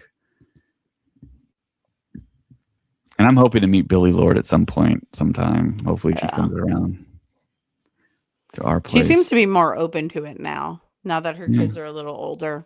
Yeah. Son of a Wookiee on YouTube says they were $67.50 here. I couldn't justify that, especially since I didn't like popcorn. You don't have to eat the popcorn. That's what I did. I gave my popcorn away. Yeah. All right, let's go through and just read all the comments here. A lot of people put comments in. Let me see. Derpy on YouTube says, I'm generally kind of sad to be a Star Wars fan because of the hate this movie is getting. I think the tide is turned on that after people saw it. Because I did hear a lot of people audibly say that's actually good. And I was like, yeah, Yeah. and like young kids were saying, like teenagers, I heard saying it. Um, Critics gave it a bad score, but I think the uh, fan score is significantly higher. yeah. The critic score, I never base anything on that. Audience score is what I look at. Derpy also says that's a cool mic, Mary. Oh, thank you. Um, I read a couple of those. Sapporo Zach says, "Oh, you're getting me Bucky's. Thanks." Yeah, right, Zach. It'll be so gross by the time it gets to you. Unless you're going to meet us there. I think we're going to He also go says, Friday or Saturday morning. "Really? I don't think Well, that's I gonna mean, work." I think it will. I don't think we have a How early choice. gonna wake up? Bucky's is I a wake up at far like 5. away. It's an hour drive from us. But so this is what I was thinking. If you guys want to in on our plans. Um, Wake up, we all go, or Zach and I go to Bucky's in the morning, pick up breakfast, and then bring it to the con, and we can all have breakfast at the con while we set up. Mm, That's what I kind of thought we would end up doing.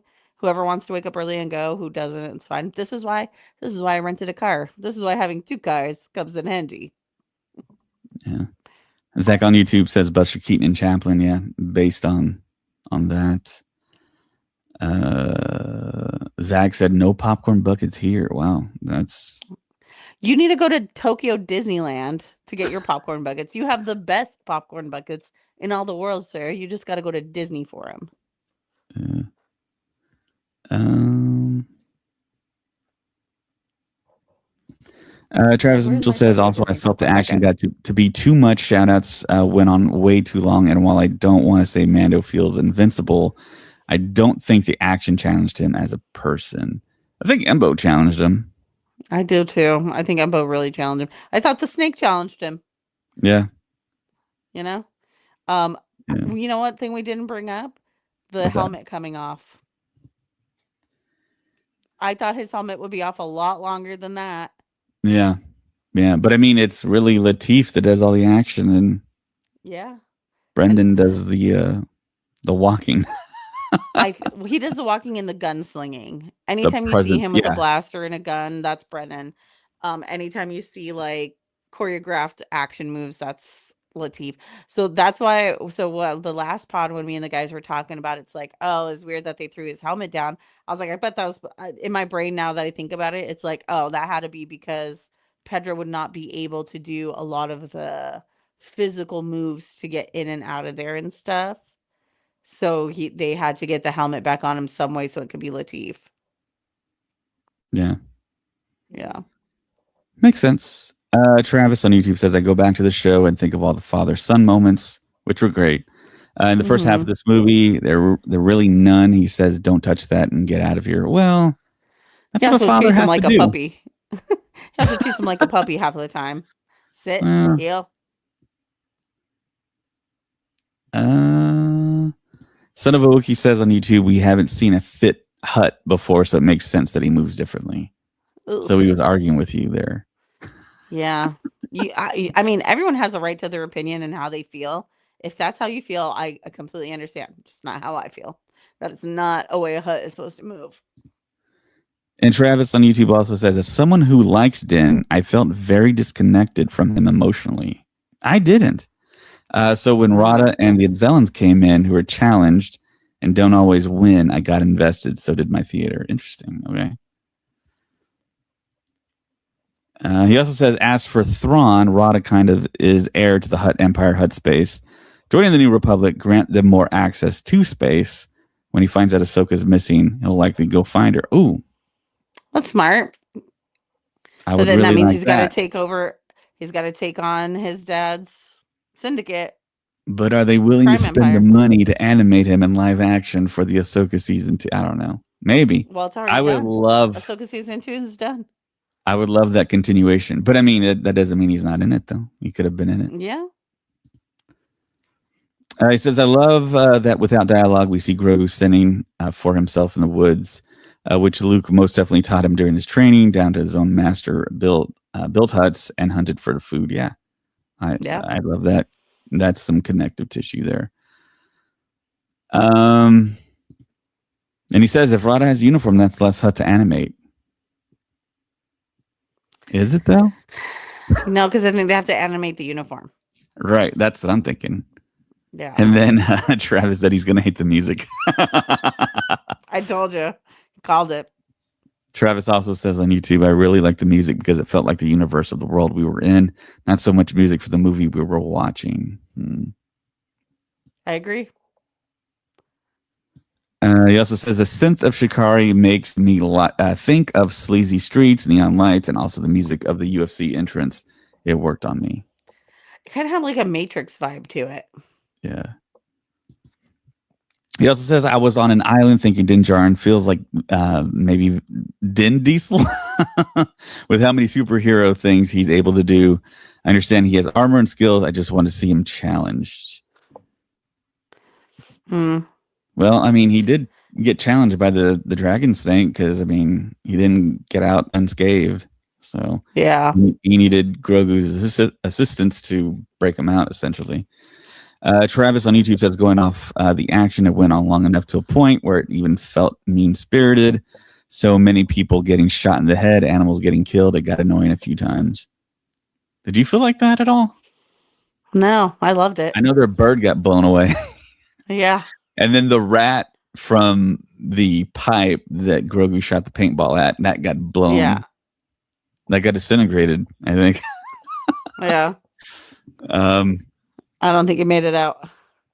Yeah, he also says, my mom tagged along because her friends wanted to see the movie too, and she knows nothing of Star Wars. I wanted to see a reaction and couldn't imagine she felt very connected to Mando as a result. He also says, Rada was the first baby Yoda. Only fans hated him, and he was forgotten. For me, this movie is about not just protecting the old as in mentors, but generations of Star Wars. I appreciated that. Poor Stinky. Yeah. He also says, we got a scene at the end that really emphasizes what the movie was for me.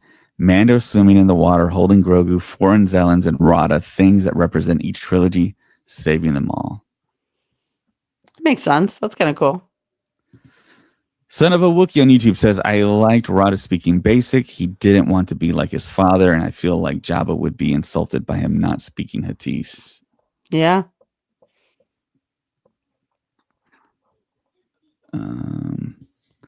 Travis also says on YouTube, I wonder if Rio Durant was a Duran Duran reference, the name of the band in the song Rio. I don't know.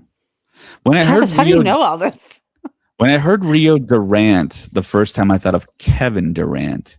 And I know Kevin Durant was playing for the Warriors at the time, which is the San Francisco area. And maybe he had some influence there.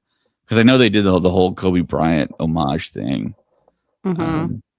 But yeah, I know Duran Duran. I know the song Rio. So yeah, that could be. He asked, was there a scene that got you emotionally? I think all the father-son stuff. I think when Grogu built the hut and he went inside of it and he laid down to sleep between his body and his arm. It made me think of our dog. It made me think of like a little kid, like sleeping with his, just trying to feel safe, just to have some normalcy in that type of situation. And yeah, him holding the Anzellans, all four Anzellans, Grogu. I was like, man, that's awesome. Papa. And then when the Anzellans came back, that was cool. I think Shirley Henderson was like, we told you we'd come back.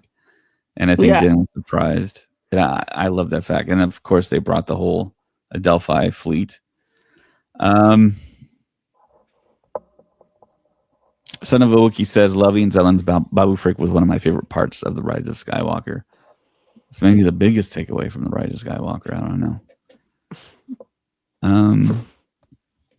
Travis also says on YouTube, when the movie became about Grogu and his buddies, that's when it really came alive for me. The puppets, Mary, the puppets. I love the puppets. I don't love the abuse of the puppets. Poor little Anzellan just floating around.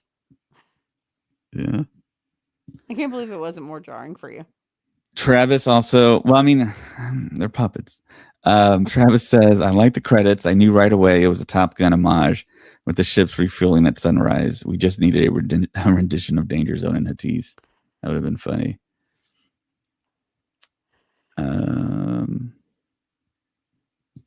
Travis also says, I really like Gattori, the fisherman dude who helps Grogu. Like many, I thought it was Mark Hamill for a second and also Idris Elba. It probably should have been Mark Hamill. Now that I think about it. I wonder if they asked him to do anything and he was just like either nah or I'm done or something. Son of a Wookiee says, I've tried watching Dune a few times, but never stay awake. Same. That's what keeps happening to me. I turn it on and I'm like, I can't, I'm done. And it just turns off. Adam and Zach both really tried to get me to watch it. I was like, I can't do it. Yeah. Zach says, can you use a popcorn bucket at Disney parks? What? So Yeah, there's keep a a popcorn new in 'em. there's a new sipper that is a jetpack with Grogu yeah. on it, and you can pull out the middle part, and that's where you put Turns your it- drink, and then you have a It long turns into like a straw. hydro sipper. Take it Yeah, hiking with you. yeah. And there's also something else. I can't remember. There's the lightsaber swivel sticks. There's that, and then there's the droid bucket. But wasn't there something else like Mando related? I thought they had the helmet at one point, and I thought they had the at one point, but those both sold out. And on Facebook says Billy was so sweet. She said it was her first con and her own. Nice.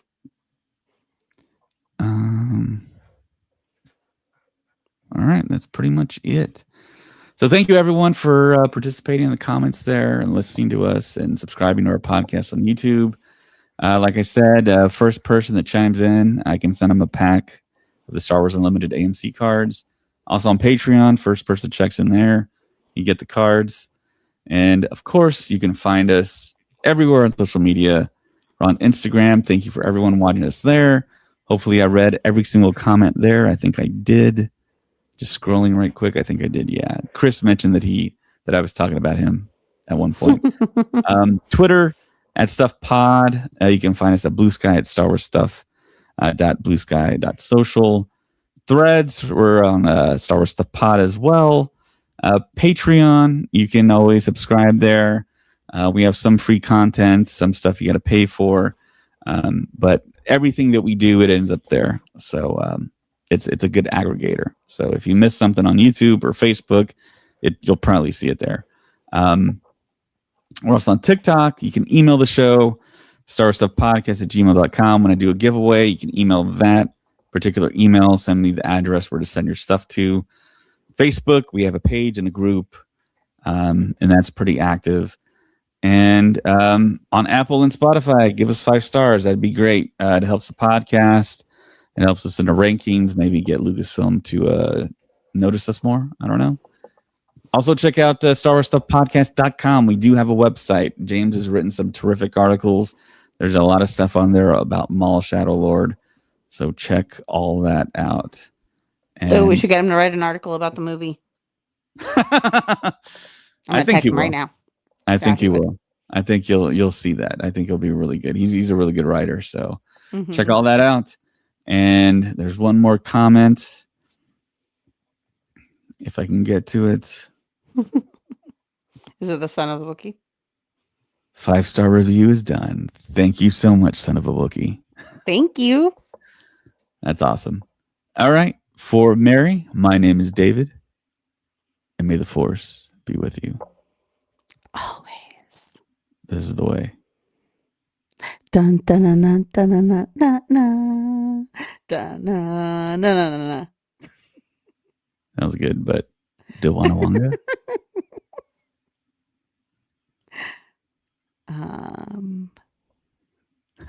That's not one, Mary. I was trying to think of a line from the movie. I was trying to think of a line from the movie. Okay, so I got a line. One of my favorite lines was, if I get this right, that'd be great. It's the old protect the young, and then the young protect the old. My favorite line was, "Do you know how to fly this thing?" I can't even fit in the cockpit. Yeah, I liked when he said that. And wasn't it weird when he kept on saying, I want to be a better man? Is he You're really a not a man? man. You're a hut. I don't know. I thought that was interesting. We're still doing the podcast. All right, So guys. do we need to redo the whole sign off? Start No, I again don't from think the so. top. All right, bye, guys. Thanks for Bye. everything. Bye-bye.